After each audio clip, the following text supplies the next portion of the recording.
Throughout Olivier Giroud's time in England, he has been at the end of a lot of stick and a lot of criticism against him. And I'm here today to make the case for how underrated Olivier Giroud is in the Premier League and as a player in general, not just in the Premier League, because I think Olivier Giroud is a top-class striker, and he is never, ever given the credit as one that is, other than by Didier Deschamps, the French national team coach. So, to start off, Olivier Giroud made his name more or less playing at Montpellier in Ligue 1, where in his first season there, he scored 12 goals in the league.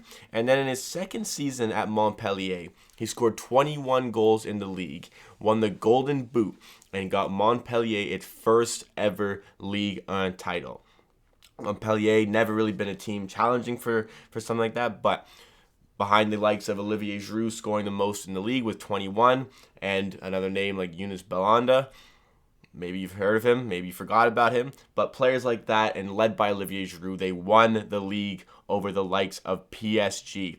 So that just goes to show you the effect he had at Montpellier. And on the back of those performances, he got himself a deal with North London club Arsenal, where wasn't the greatest start to his Arsenal career. I don't know if maybe they were expecting a little bit more, but 11 goals in his first season at Arsenal in 34 appearances, with 10 being off the bench.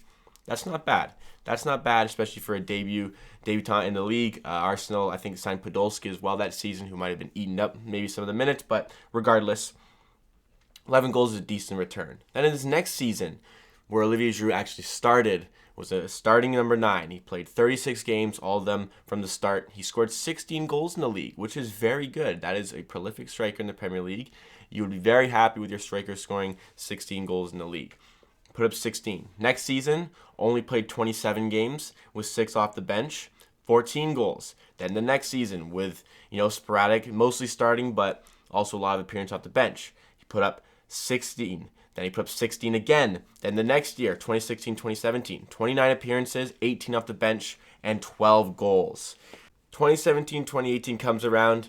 He plays 16 games for Arsenal, all but one off the bench, 15 appearances off the bench. He only scored 4 goals. And then he got a move to Chelsea in January, where he scored a further 3 in the Premier League, which put him up to 7 on the season. His worst tally is only one he didn't score 10 goals, but largely because he came off the bench for so many of those games. He came off the bench for 22 games that he played in the Premier League. So not a lot you can do there when you're given that opportunity. But in that summer of 2018, as you probably know, Olivier Giroud starts every game for the French national team as they go on to win the World Cup. And though he did not score in that game, Olivier Giroud isn't even a goal-scoring striker per se. Olivier Giroud is best at being a hold-up striker, bringing other talent into the game. So when you have the multitude of talent like Griezmann and Mbappe going forward, and even the likes of Pogba joining the attack, do you really need to be a goal scorer?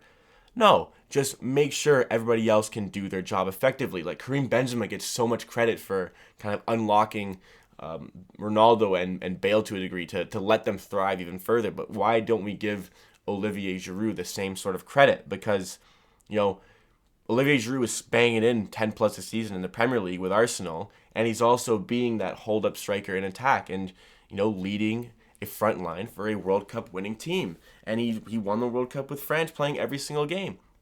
That just goes to show you the quality of a player Olivier Giroud is. He cannot score at all, but he can still lead the line for a World Cup winning team. And everybody knows how difficult it is to win a World Cup. And the fact that he was trusted to play up top, even though he wasn't scoring, just goes to show you the quality as a footballer that Olivier Giroud possesses besides the goals. Because he still has the goals. And you saw with Arsenal, he put up for 6 straight seasons, he put up at least 10 goals with a great portion of his appearances coming off of the bench. That just goes to show you his quality as a player. Then he moves to Chelsea. Like I said, he finishes the season there.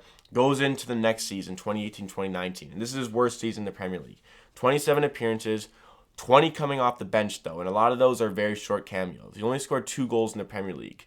But his goals come in the Europa League that year. As you probably know, last season, Chelsea were Europa League champions. And even though Eden Hazard barely played any games, he somehow got Europa League Player of the Tournament, even though he got very few appearances in the Europa League, whereas Olivier Giroud, who played 14 games and scored 11 goals, winning the Golden Boot for the tournament, did not get player of the tournament. That was a robbery of Olivier Giroud. He definitely should have won player of the tournament, but still got his Golden Boot and still got the award, still got Europa League champion. So a lot of goals came there in the Europa League. And this season, maybe Lampard, he doesn't really fit Lampard's system, but when he gets the opportunity to start, he's got 2 goals so far this season. So in his 5 starts, 2 goals, and here we are in the present day. I think that Olivier Giroud throughout his entire career has been criminally underrated. He's got 229 appearances in the Premier League with 80 goals. But a great portion of those appearances come off the bench. So it goes to show you the caliber of player Olivier Giroud is, the goal-scoring prowess that he has, his ability to link up play, help the other people, bring other attackers into the game to help unlock the other features of their game, because he has been prolific in his career, but he also has the ability to be such a phenomenal hold-up striker.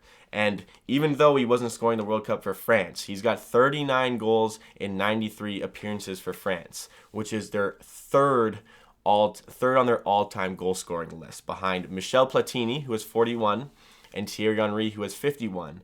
And Olivier Giroud has a goal-scoring average, so a goals per game average, greater than Thierry Henry. And if Olivier Giroud can manage to get to 123 caps, just like Thierry Henry, I'm not sure he'll be able to because he's 33 already.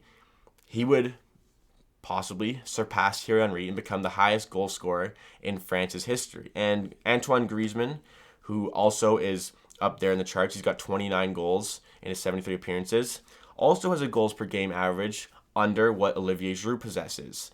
So if Olivier Giroud continues on this trend where he's scoring for France and he can keep getting himself in the team, because I know Didier Deschamps likes him, and we've got some, European tournament, hopefully, from a footballing standpoint, hopefully proceeds in the summer. From a humanity standpoint, the decision will be made, and whichever decision is made, I will be happily abide with. But from a footballing standpoint, we hope that it goes forward in the summer, and we'll see if Olivier Giroud can unlock even further aspects of his game at that tournament in the summer.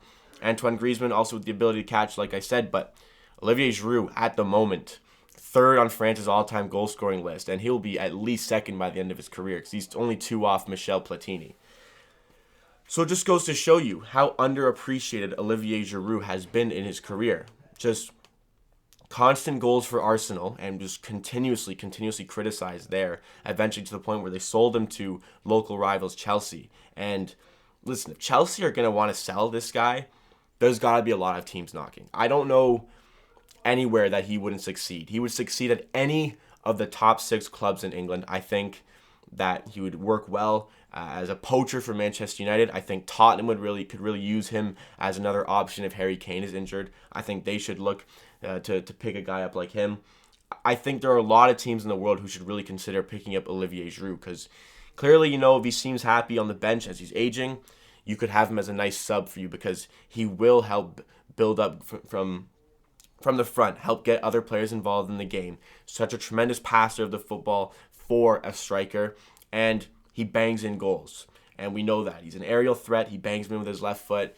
Not really a two-footed player, but he gets his goals when they come. So just the statistics don't lie. The goal-scoring statistics do not lie. The goal-scoring shows that he is a prolific Premier League striker, already with 80 Premier League goals. But what you don't know other than that is how good he is in-game. When you watch him, his ability to pass the ball as a striker is incredible. And his hold-up play is exceptional. That's why Olivier Giroud is quite possibly the most underrated player in the Premier League these days, with the likes of Wilfred and Ndidi getting more credit every day that passes, and surely he deserves it. Maybe it's time to start giving another player credit in the Premier League, because I think Olivier Giroud certainly makes himself a case as the most underrated Premier League player. Let me know what you think about my Olivier Giroud take. Maybe it's going to be a bit of an unpopular opinion, but listen, the stats don't lie. And when you scored 80 goals in 229 Premier League appearances with over 45% of your appearances coming from the bench, 104 appearances off the bench out of those 229. It just goes to show you how prolific you are and how talented you are as a player, especially that you're a World Cup winner and a Europa League Golden Boot member. So because of that, Olivier Giroud, top quality player. Let me know what you think about Olivier Giroud, or if there's a more underrated player, an underappreciated player in the Premier League. You can do so on social media at MTRPDC or in the comments of the video on YouTube. But we post every single day at the MTR Sports Podcast, so keep coming back for the daily content. You can use the links below to stay up to date with any of the episodes that we post. And as usual, we'll see you again tomorrow for another episode.